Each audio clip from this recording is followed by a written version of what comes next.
महीना भर आपको घर में रहना पड़ेगा। कहाँ जाओगे? आप कहीं पे भी जाओगे, बुलाओगे, लेट आओगे तो फिर गाड़ी ज़्यादा देर रुकी तो जवाब देना पड़ेगा।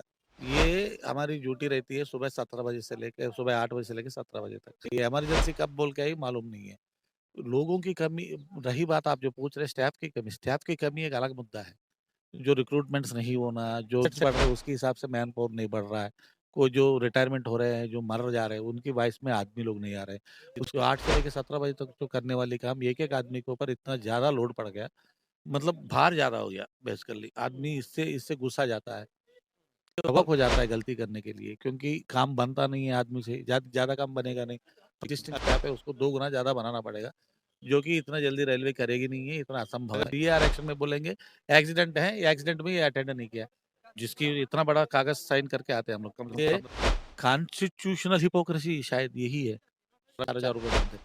दिल्ली में 4000 कम हो सकता है, लेकिन विजयवाड़ा जैसी छोटी जगह में 4000 बहुत होते हैं। 1947 से आज़ादी हुई है, उसके बाद से लेके मोदी की सरकार जब तक बनी, ये उसके बाद जो इंफ्रास्ट्रक्चर डेवलप हुआ रेलवे में, शायद ही ये 70 साल में नहीं हुआ। मोदी जी को हमने पर्सनली मिलके लेटर भी दिए थे, उसने उसमें लाल रंग पे ऐसे अंडरलाइन किए, प्लीज़ सॉल्व देयर प्रॉब्लम्स करके रेलवे बोर्ड को भेजा। आप देख रहे हैं एसीआई न्यूज। नमस्कार, मैं मोन्टू राजा एंटी करप्शन इंडिया से स्वागत है आपका। इस समय दिल्ली के जंतर मंतर में मौजूद हूं और मेरे साथ जो आप लोग देख रहे हैं ये है रेलवे कर्मचारी। तमाम बार आपने देखा है जो रेलवे के कर्मचारी हैं उन्होंने अपने प्रदर्शन वो देते आए हैं कुछ ना कुछ समस्याओं को लेके। पिछली बार एक बड़ा प्रदर्शन ट्रैकमैन का था, इस बार जो है वो सिग्नल मैन है। क्या नाम है आपका? मेरा नाम विजय भास्कर है, I am from Vijayawada. Vijay ji ये बताएं जैसे कि अभी रेलवे के अंदर तमाम डिपार्टमेंट्स होते हैं वो अपने अपने परेशानियों को लेके धरना प्रदर्शन करते हैं। आप लोग गवर्नमेंट एम्प्लॉयज हो, बिल्कुल। उसके बाद भी आप लोगों को सड़कों पे आना पड़ रहा है अपना जो है काम छोड़ के।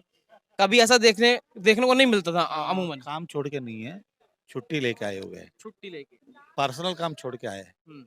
तो क्योंकि ऐसा कभी होता नहीं था कि सरकारी नौकरियों के पीछे लोग भागते हैं, अब सरकारी नौकरी वाले भी सड़कों पे आ रहे हैं, क्या समस्याएं हैं?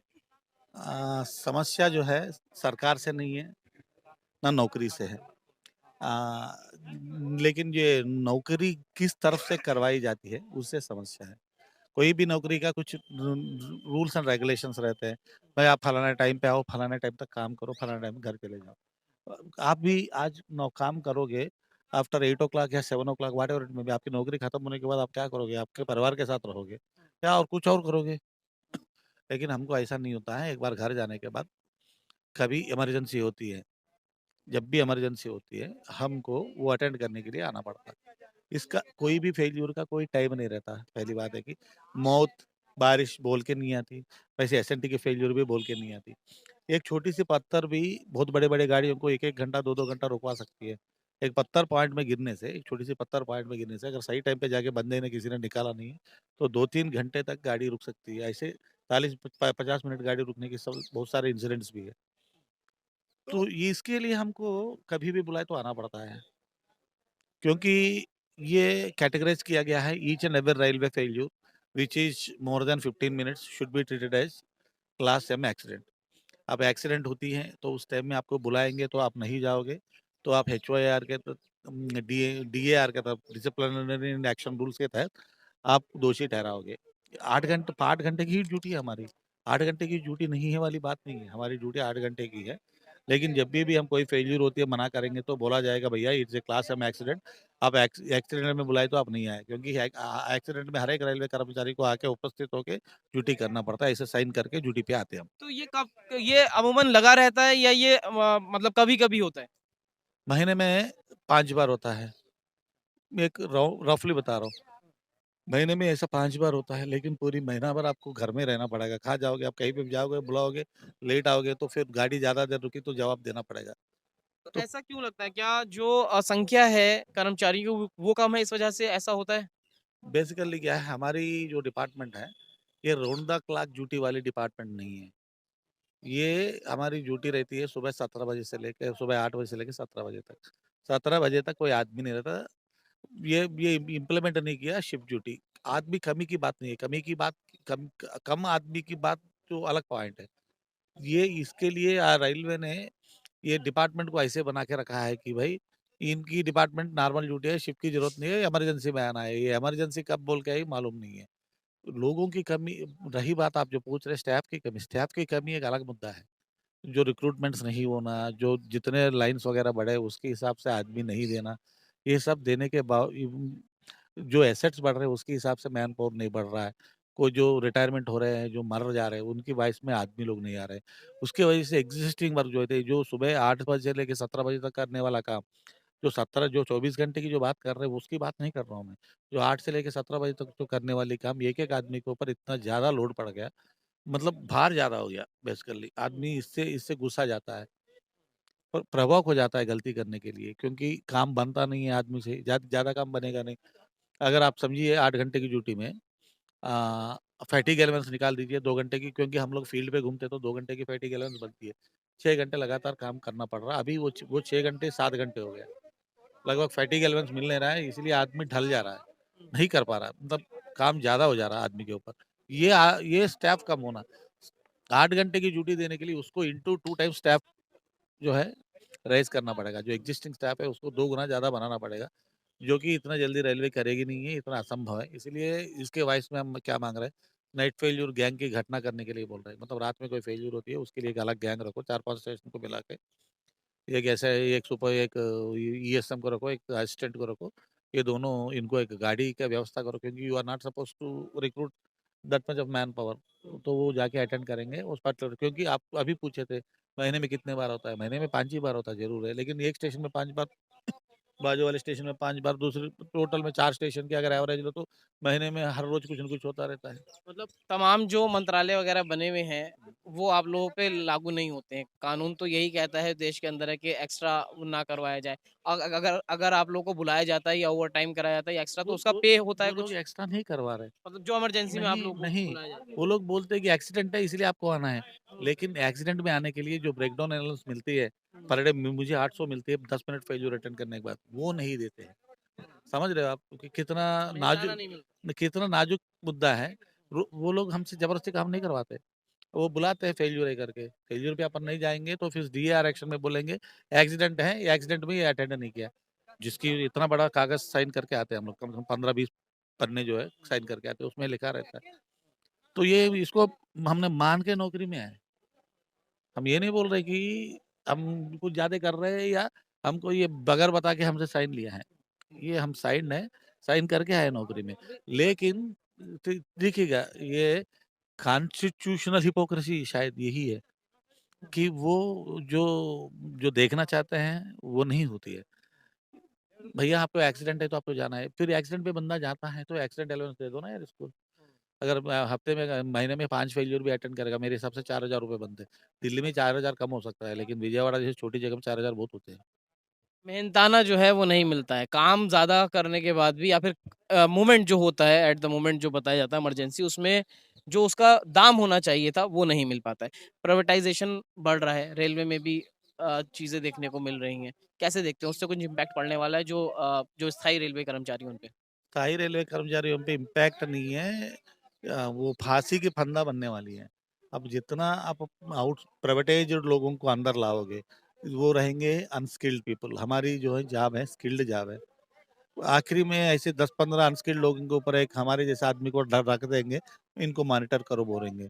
ये मॉनिटरिंग करते वक़्त अगर उनने कुछ ही गलती किया तो उनको कोई पकड़ ही नहीं पाएगा, क्योंकि they are not bound with any laws. वो आया है भैया नौकरी कर चले जाएगा, तो किसको पकड़ा जाएगा? क्योंकि रेलवे के अंदर तो मोदी जी काफ़ी चाहे तेजस हो, वंदे भारत हो, तमाम इस तरह की ट्रेनें चला रहे हैं। कर्मचारियों पे ध्यान नहीं है सरकार का। सिर्फ़ जो देखने में अच्छा लगता है, बड़ी-बड़ी ट्रेनें चल रही हैं, उस पे ध्यान है। कैसे देखते हैं? इंफ्रास्ट्रक्चर एक्चुअली ये गवर्नमेंट जो है, शायद ही ये जब से 1947 से आज़ादी हुई है, उसके बाद से लेके मोदी की सरकार जब तक बनी, ये उसके बाद जो इंफ्रास्ट्रक्चर डेवलप हुआ रेलवे में, शायद ही ये 70 साल में नहीं हुआ। वो इंफ्रास्ट्रक्चर डेवलप ज़रूर कर रहा है। एक्चुअली ये सरकार से क्या लेना-देना? मैं हमारी मुद्दा ऑफिसर से कर, ये सरकार के पास कौन ले जाएगा? ऑफिसर ले जाना चाहिए, भई इनकी नौकरी ऐसे ही ये ज़्यादा चाहिए। प्रॉब्लम ये होती है कि या अब वही सरकार ने 3 दिन पहले सुपरवाइज़रों को 4400 ग्रेड पे दिया, मोदी जी ने। तो ये ऑफिसर जो हैं अवगत कराना चाहिए। ऑफिसर लोग अवगत नहीं कराते। इसके लिए अपन गवर्नमेंट को दोष देके कोई फ़ायदा नहीं है। मोदी जी को हमने पर्सनली मिलके लेटर भी दिए थे, उसने उसमें लाल रंग पे ऐसे अंडरलाइन के प्लीज़ सॉल्व देयर प्रॉब्लम्स करके रेलवे बोर्ड को भेजा। अब इससे ज़्यादा प्राइम रेलवे मिनिस्टर बोर्ड करेगा नहीं करेगा वो रेलवे बोर्ड के ऊपर है। सीधी बात है, वो ऑफिसर जो है ये प्रधानमंत्री सबसे ऊपर का चयन है। सरकार का जो सबसे बड़ा चयन कौन होता है? प्रधानमंत्री। अरे वो चयन तक ही हमें को पहुँचने नहीं दे रहे ना। जबकि एक बार बहुत मुश्किल करके रामखेलास शर्मा जी जाके प्रधानमंत्री से संपर्क करी, उसने हमारी बात सुनी, इनकी पत्र पढ़ा, अंडरलाइन करके भेजा, इसकी समस्याएँ देखो। फिर रेलवे बोर्ड नहीं कर रहे, तो क्या करेंगे? क्या करेंगे अब अगला स्टेप क्या होगा? जब अगर ये नहीं होगा ऐसी तो? ऐसी शांतिपूर्वक लड़ाई लड़ते रहेंगे। जब जब आज़ादी के लिए 200 साल, 300 साल लड़ सकते हैं, तो हम भी कुछ न कुछ ऐसी लड़ाई लड़ेंगे। क्योंकि ये आज के ज़माने में आप कोई किसी से भी कोई काम कैसे करवा सकते हो? डरा के करवा सकते हो या प्रेम से करवा सकते हो?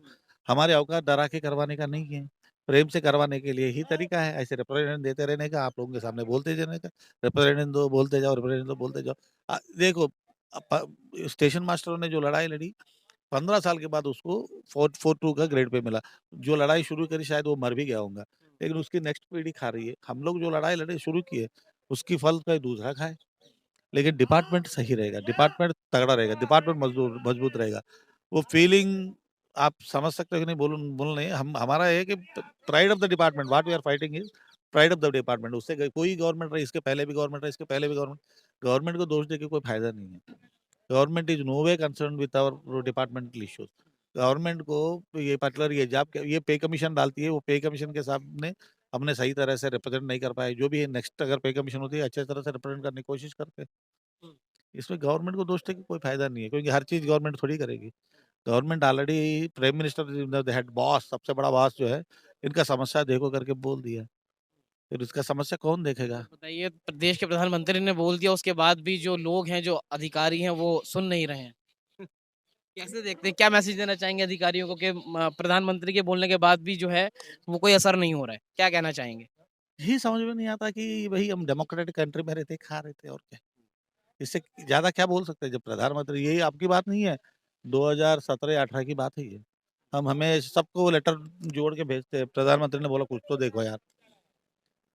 जैसे तमाम जानकारी सुनी उसके लिए बहुत-बहुत धन्यवाद। Thank you. तो आपने देखा ये जो है रेलवे कर्मचारी थे all India railway signal and telecommunication staff association जो है इन लोगों ने धरना किया है देश के अलग-अलग हिस्सों से आए हैं और जो तमाम समस्याएं बताई हैं वो अब की नहीं है देश के प्रधानमंत्री ने इनकी बात सुनी और इनको आदेश भी करे लेकिन जो वहाँ अधिकारी बैठे हुए हैं रेलवे के अंदर बोर्ड बोर्ड के अंदर वो इनकी सुनवाई नहीं कर रहे हैं कब तक इनकी सुनवाई हो पाएगी क्या है आपकी राय कमेंट द्वारा अपने विचार हमसे आप साझा कर सकते हैं अगली अपडेट के साथ आपके सामने फिर प्रस्तुत होंगे नमस्कार सब्सक्राइब करें हमारे YouTube चैनल को और बने रहें हमारे साथ।